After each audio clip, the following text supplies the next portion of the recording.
Let me offer a few words. Joe Curran is one of my absolute heroes in Maryland and in the law. About 10 or 12 years or so ago, Joe, you'll recall, we were on a panel together at Goucher College on the death penalty. And it was a great, lively discussion. The students were great. We had a good time. And here we are, years later, and it's happened. We don't have that scourge in Maryland anymore.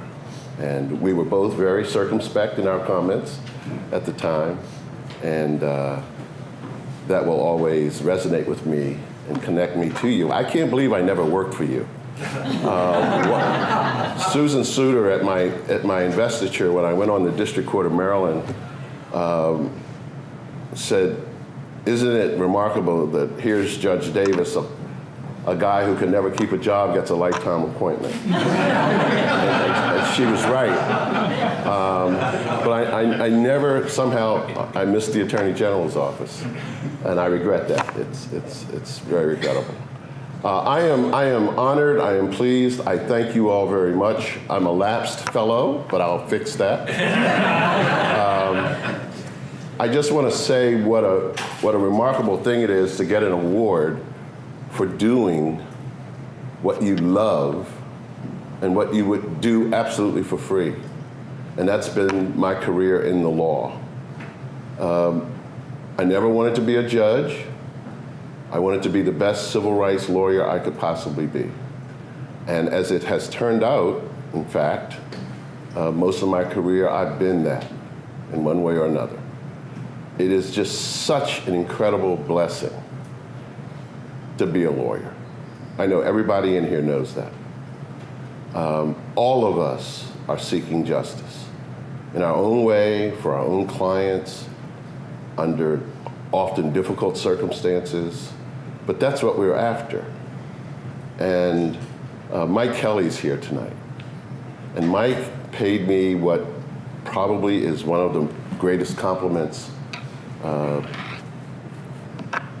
a person's ever paid a lawyer or a judge, and certainly one of the greatest compliments a law dean's ever paid one of his students, when he said at another one of my investitures that I'm a person who has a passion for justice.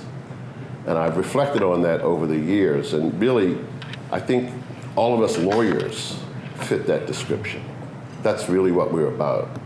And it's so great to be a part of this community. I want to thank the members of the law department who are here. I won't call their names. And for the city lawyers generally. I really appreciate you being here. I appreciate all of you being here.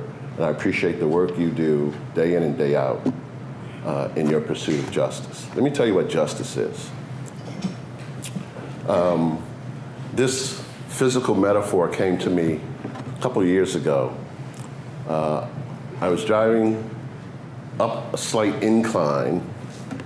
I'm sorry, down a slight incline. I was going down a slight incline. A decline. A decline. So says the chief judge. And there was a guy on one of these new fancy skateboards coming up the incline. And I slowed down, of course, and as I watched him, it was really a remarkable moment for me because, I had what we would call skateboards back in East Baltimore when I grew up, but they were nothing like these fancy things they have today, about that big. And it was not motorized, I could see that. But this kid, he was a young teenager, was manipulating the skateboard using his body and his feet and his legs in a way that he was actually climbing the incline or the decline, using what I don't know. I have no idea how he managed to do this, but he was coming up the hill with both feet on the skateboard. And I said to myself, that's the pursuit of justice. You're fighting gravity because, unfortunately, the magnetic pull of injustice is just so great. And what we as lawyers and judges do is we fight that gravitational pull to chaos, injustice, inequality. And so I'm very proud to be one of you. I was really honored to receive this beautiful award named after this extraordinary man, but he told me something tonight that actually I feel even better about. He voted to ratify the 14th Amendment.